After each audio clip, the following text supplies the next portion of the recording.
Welcome to COAB's Advocast, your go-to guide for becoming a stronger voice for adult education. I'm Erin Fabornik, bringing you quick and practical tips to help you advocate with confidence. Let's get started. Welcome to the COAB Advocast. I am really excited to talk to our guest today. So really often on the Advocast, I talk to people who are working within adult education. And today I'm actually going to be interviewing somebody who does not work in adult education. And I think you're going to see the reason why. I'll be talking to Lauren Zelt, and she is a seasoned public affairs professional with more than 15 years of experience. She previously ran her own public relations firm for 6 years. She was named one of Business Insider's 20 female political strategists to watch. She also served as a communications staffer in the U.S. Senate and worked on presidential campaigns, specializing in media affairs and public and communications. Previously, she held positions at national media outlets, including CBS News and a local television station in her hometown of Pittsburgh, PA. She's appeared on national news programs on MSNBC and Fox News and has been quoted in leading media outlets like CNN, The Washington Post, and Politico, among others. She graduated cum laude from Georgetown University. And so I cannot wait to dive in today's episode all about communications and advocacy with Lauren Zelt. So thank you so much, Lauren, for joining me here on the COAB Advocast. How are you today? I'm doing great. Thank you so much for having me. It's a real honor. And I'd like to start out and give you some space to talk about your organization, because as we have been discussing kind of between ourselves on our own, there's a lot of overlap between the individuals that we serve in adult education and those who benefit from the work of your organization. Oh, well, thank you so much for saying that. I'm the executive director of Protecting American Consumers Together, which is a national advocacy group dedicated to protecting consumers and ending lawsuit abuse. So what we do is we work with folks that have been victimized. We work with legislators across the country to try to enact different proposals that'll make the lawsuit system fair, transparent, and accessible for all.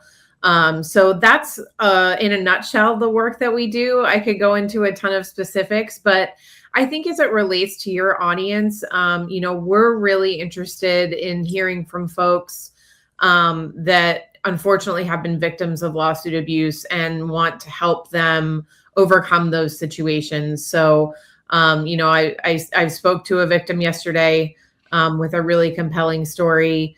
And storytelling is such an important part of what we do at Protecting American Consumers Together. So that's a critical piece for us. So I'm really, really glad to be here and hope that no one in your audience needs to reach out to us because they've been in a bad situation. But if they have, we would hope to hear from them and hope to help them.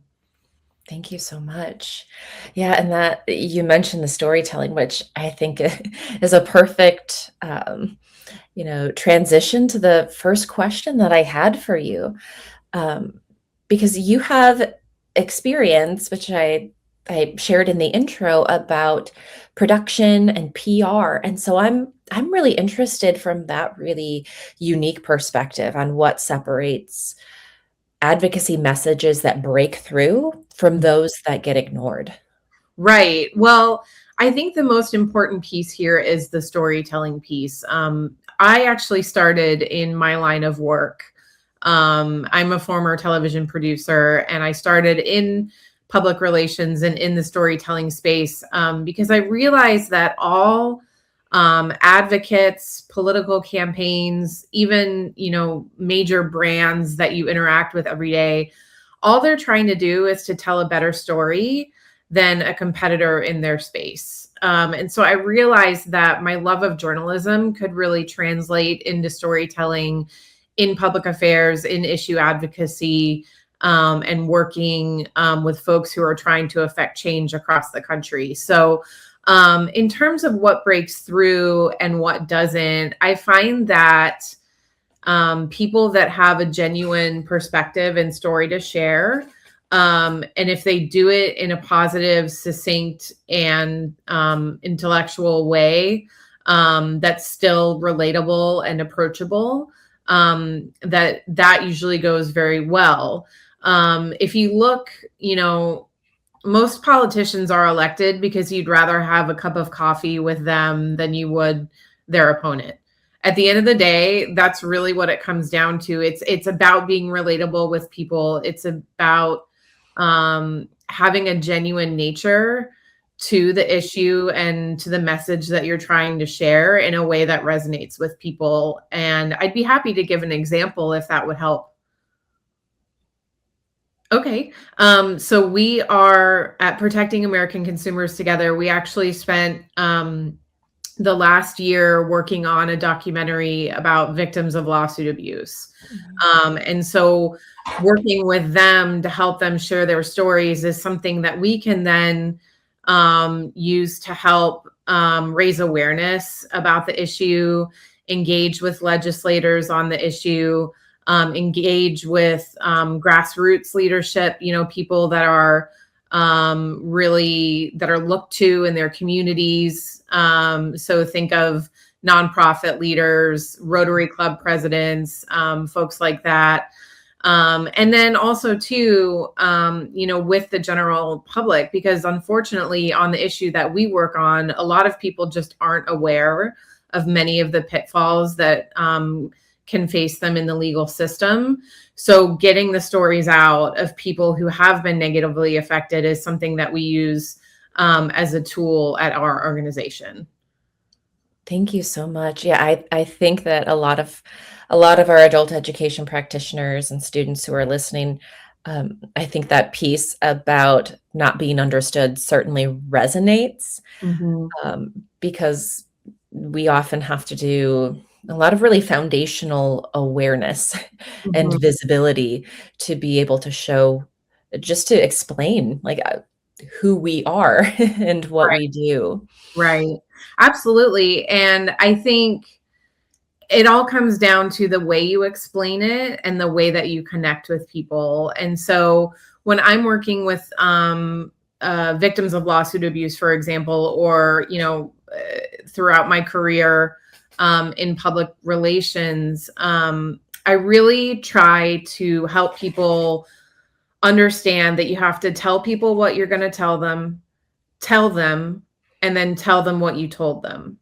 So it's basically, you like to reinforce your argument 3 times by prefacing it with an introduction, making the argument, but making it succinct in a way that doesn't lose people's attention, and then drawing conclusions based on your original introductory premise is kind of the way that I like to help people shape their narrative when they're going to be speaking in public. That's a great tip. And it's something I have tried even with my children, and it's pretty effective. Just reframing it thrice. Yes, absolutely. Yeah, there are a lot of studies out there that talk about, what helps people absorb information. And I think it's a big challenge for a lot of people in our modern day and age when our attention spans are so very short. So you have to reinforce what you're saying more than once in order to truly be heard. Yeah, and I want to take a step back toward the storytelling here for a moment, because I think there might be some people who are wondering, well, how do I identify a story? Like, and I know I've talked about it on this podcast before too, the importance of storytelling. But there's this question of sometimes like, how do I do it well? Like, how can I use a story in a way that strengthens my message rather than distracting from it? Sure. I think there's a lot that goes into that. The biggest thing that I've seen throughout the course of my career is that when people are trying to tell a story, especially a personal story, they tend to overshare if it means a lot to them. So for example, sometimes I'll have friends and family that say, oh, I'd like to contact the governor or this legislator about a certain issue. And they'll put their story on paper. And because it means so much to them, they put way too much detail into it. And unfortunately, when you do that, you really lose an audience that doesn't have a lot of time to pay attention to a lengthy story from, a constituent, or most likely someone in the politician's office is reading it, and they too don't have enough time. So being succinct is really, really important for folks that are looking to engage in advocacy via storytelling. And also making sure that you're sticking to the facts as they are. Because if you do decide to share a personal story, or let's say you're with an organization that has someone that they would like to highlight, when you do enter the public sphere with a story, you're opening yourself up to someone poking holes in that story, for example. So if the story that you're sharing is full of a lot of opinion, then unfortunately, it's very easy for people to break down your argument and move past it. So be succinct, stick to the facts, and remember to be yourself as a genuine messenger when you're telling your story as well. That piece about if it's full of opinions, like when I read a really good story, like if there is a piece in there that can't really be validated because it's somebody's experience, Sure.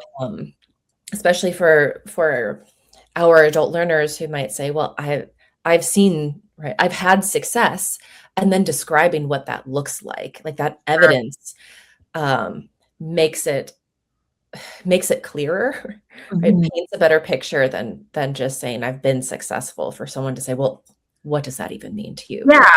Well, I think too, especially because your audience does have so many adult learners in it, I think if you're preparing to share your story, the best way to do it is to write it out in bullet points prior to your speaking engagement, your podcast interview, for example. So this is practice that I not only preach but engage. So before this podcast today, I thought about the main points that I wanted to make, and I wrote them down in a bulleted list, because we only have so much time and our listeners only have so much attention span. So it's really important, if you can prepare for any kind of story sharing engagement, like you're preparing for a paper that you're going to write or a quiz that you're about to take, it'll be really helpful in delivering your message effectively. That is a really great idea, and maybe something that I need to also start practicing is really, again, thinking about what are the things that I don't want to miss in Right. this discussion. Really prioritizing what it is that I would like to share. That way, there's not, when it naturally comes up, I can add it. Right. Rather than having kind of a script where I feel like I need to follow this in this exact order, otherwise I'm going to get lost. Right. That's a really key component of being an effective communicator, is being able to reorganize your argument in real time. I don't know that I could say that sentence 10 times fast, but I could say it just now. But if someone is asking questions, or if you're accepting input or anything, you want to go into a situation where you're prepared with what you want to say, but you're also able to be flexible and focus on one thing before another. So I would just use an example again, because we have, a large adult learner audience, many of whom I would imagine probably have families and other folks that they're responsible for. Think about it like you're making your to-do list. Do you do everything in order on your to-do list? Not always. Sometimes things rise to the top in terms of importance, and you have to take care of those first. But if you make the list, then you're more likely to finish everything on the list. So if you make the list before you do, let's say, an interview or a speaking engagement, you're more likely to hit every point that you want to hit. Because the biggest feedback that I get from folks who are new to doing an interview or maybe testifying in front of legislators is that their time goes by so quickly. Yes. Yes. And so it's really important to have those main points that you want to make prepared and in a flexible arrangement so that no matter what happens, you deliver your message the way you want to. I'm processing and I'm taking all of this in because for my own, personal and professional organization, I use the Eisenhower matrix where it's got Okay. the 4 quadrants and it's like urgent and important, not urgent and important. And it kind of it forces me to say, okay, these are the things that are they're important and they're urgent and you know, I need to spend some time on them. Then there's like the quadrant of urgent but not important, where it's like these are checklist things that I just need to get done.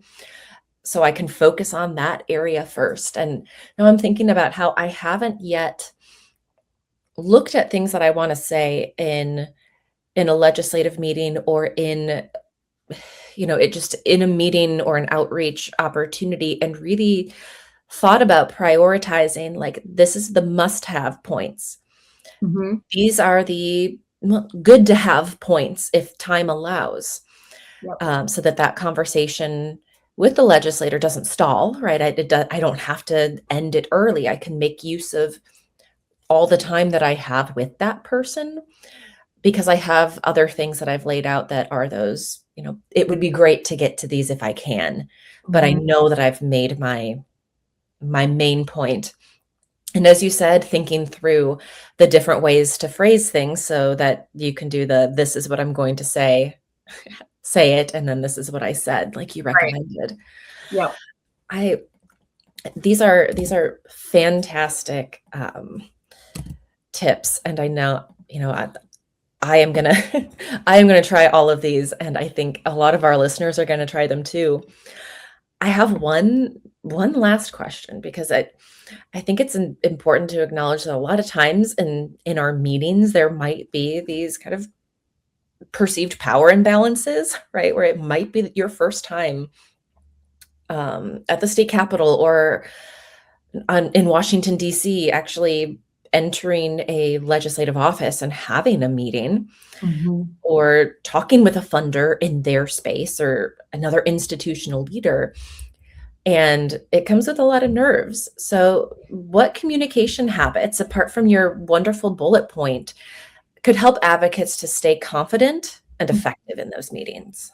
Absolutely. Well, the first thing I would encourage folks to do is if they are attending something like a Washington, D.C. fly in or an event at their state legislature, usually those things are organized by different nonprofit groups that may have access to someone who has experience with communications and is able to do individual media training or meeting training opportunities.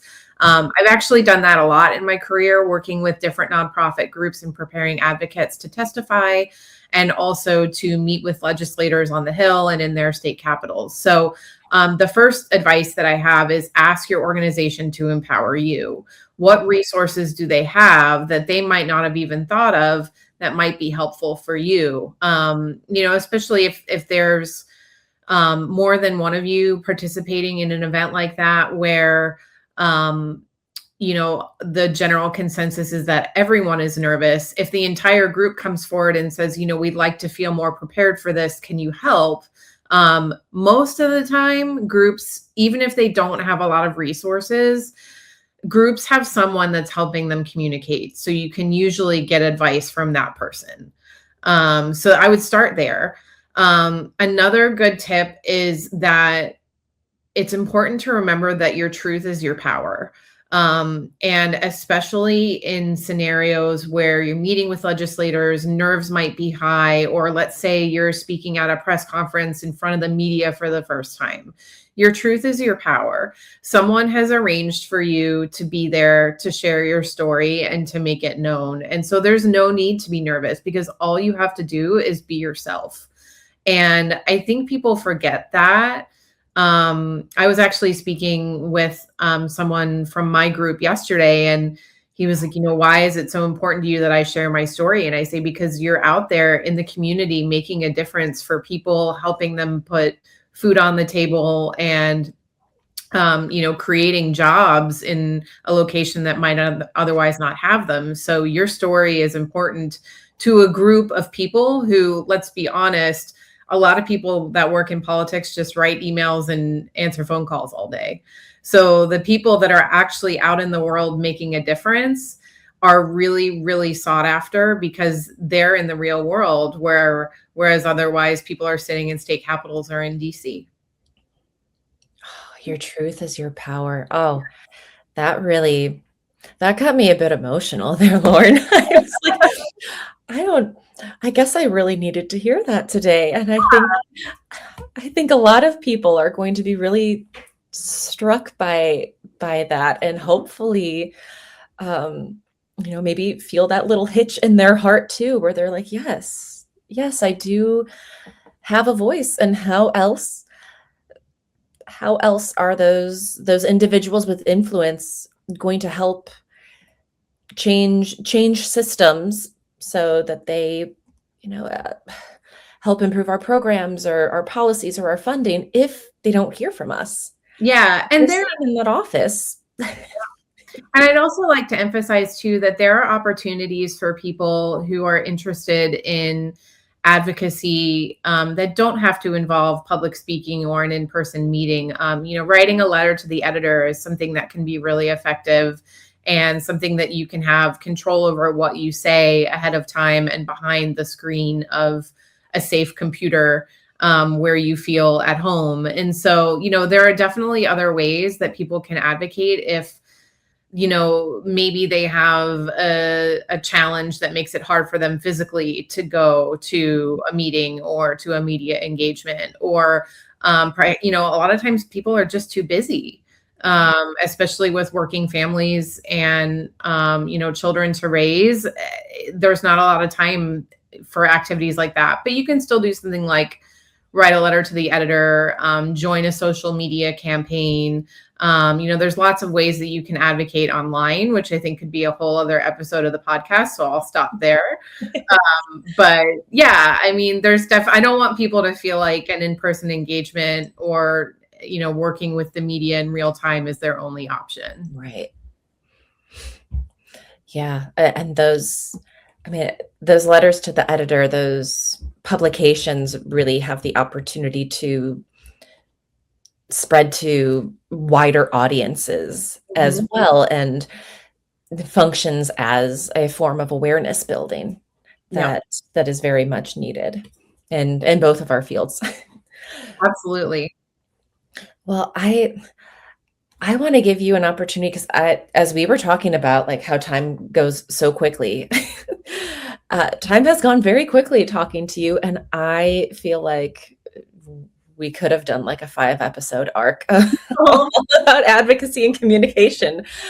Um, but I'd love to give you some space if there are any kind of final words that you want to say, any bullet points on your on your list that we didn't get an opportunity to cover. Well, I think the important thing to remember is that everyone has a story. Share yours.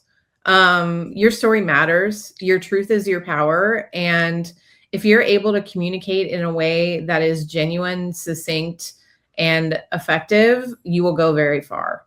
And so I think, as people are preparing, maybe even to advocate for themselves in a legal situation, for example, because I deal with that all the time, just remember to, be yourself and stick to some pre-prepared points. And other than that, just do your best. That's all we can really ask of anyone. I Lauren, thank you so much for Thank joining today. Um, I have a lot to think about and a lot of new ideas to bring into a space that not that I thought that I that I knew everything in the space, but that I was like, "Oh, I have my routine." you. And, Mhm. routines are good, but, um, having those other ideas of what can be done to make those meetings more effective, or just to be able to share those tips with people who are like, Erin, your method isn't my preferred method, Right. who are still kind of determining what their advocacy style is. Got it. Thank you so, so much for being here today. Thank Um, you. and I wish you a great rest of your day. Yes, thank you. I hope you have a good one as well.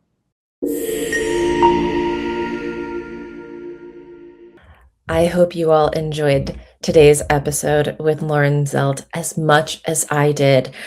I know I expressed it already, but there is so much going through my brain right now, thinking about all of the tips that she provided, because she was able to so succinctly describe communications in a way that, even for somebody who gets anxious in social situations like myself, where I actually felt confident that I could go walk into a meeting, try some of these new strategies, and have perhaps an even more effective result than I would have without them. So if you're looking for some different resources to help you with any of the topics that we discussed today about communications and outreach and having that story, please feel free. You can reach out to us at info@coabe.org, and we are more than happy to connect you with resources that fit your needs. But also know that we have our educateandelevate.org website that has a series of different resources on there, including data, examples of adult learner stories, and testimonials from programs if you want to get an idea of some of the things that others have said and how they have structured their own stories.